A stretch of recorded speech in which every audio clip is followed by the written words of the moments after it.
Stop me at any point if this sounds like you. You have an idea of something you want to achieve. You then go all in, you go balls to the wall until eventually a day or two later you give it up because you're not making the progress you thought you'd be making by this point.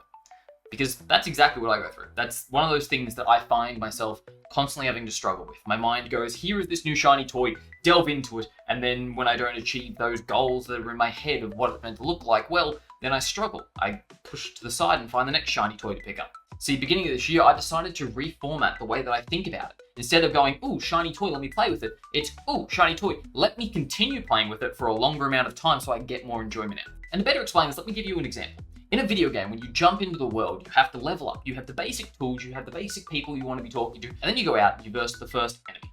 Usually a slime, a goblin, whatever it is. The low-level enemy that you know eventually you're not going to worry about anymore. But the thing with this is, if you really want to get strong right away, you verse tons of them. You don't just verse one or two, you verse hundreds, if not thousands, because that way your character's getting more and more experience leveling up, and you are actively making yourself better by doing the same boring thing over and over and over. And then you look back and you go, oh, I don't even need to worry about that anymore. I'm on to like the level 10 boss, even though I'm in the level 1 area. And see, this is the mentality I was going into it this year, focusing in on my New Year's resolutions. See, for the past decade or so, I've always wanted to learn how to 3D sculpt. I've learned how to 3D model, how to animate, how to do all of these things. I even went to university for these. But at the same time, I struggled every time I went into 3D sculpting because I got the program, I started playing around, I did 1 or 2 sessions and I gave up because I'm not getting the results I wanted. And ever since then, the idea of it's always haunted me. It's something I've always wanted to go back to. But this year I decided, okay, let's treat it as if I'm power leveling in the game. I'm grinding through these low level enemies. So what I did in the month of January is every single weekday I sat down, studied part of a course that I had bought, and then also additionally practiced for half an hour up to 4 hours, depending on how I felt for the day. And see, the thing is, when I first started, I was not good, but I thought I was. I looked at the things I was making, I went, yes, this is awesome. In fact, this is what I made first. See, I have a fondness of skulls in the artwork that I both consume and produce. You can see examples of that up here. But the idea behind that was that I wanted to have a form that I could constantly come back to and show the progress over time. See, this little thing, on day 1, I was amazed that I could do. I thought, oh my god, I have a sphere and I turned it into this. It's amazing.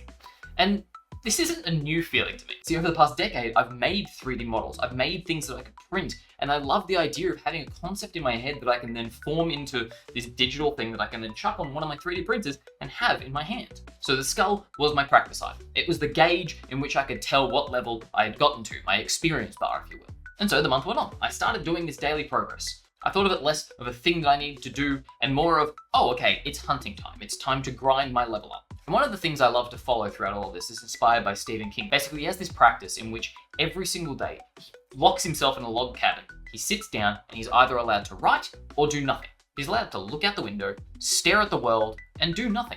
That is okay. He's also allowed to write. Anything else he is not allowed to do. He's not allowed to check his phone, he's not allowed to talk to someone, he's not allowed to play games. No matter what it is, if it's not one of those 2 things, he can't do it. So, he usually sits there in the boredom, looking around, going, well, what now?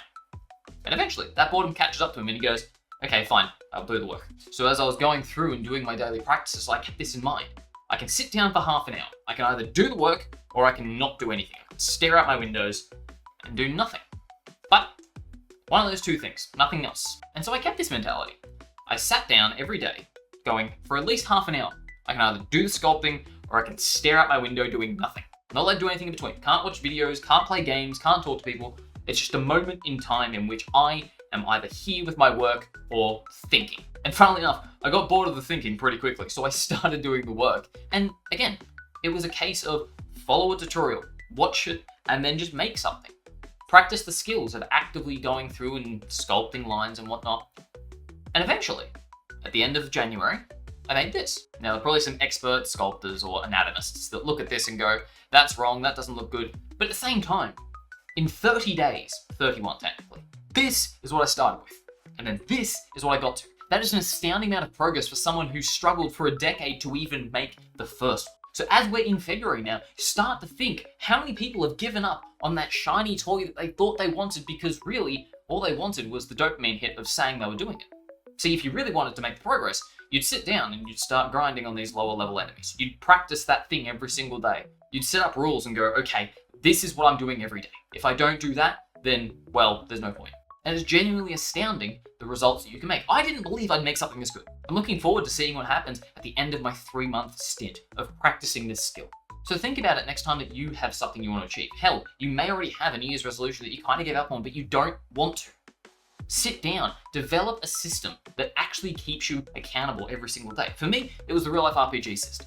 It was the system that I designed to keep me on track with doing things I know I need to do. Every single day I had a little task that said, hey, do your sculpting practice for 30 minutes. As simple as that. Having this thing that kept me accountable and knowing that when I tick that off, the next one comes tomorrow. But in the meanwhile, I get the experience, I level up, and all these other different gamified mentalities I've used to trick myself. If you want to know more about that system, link in the description below.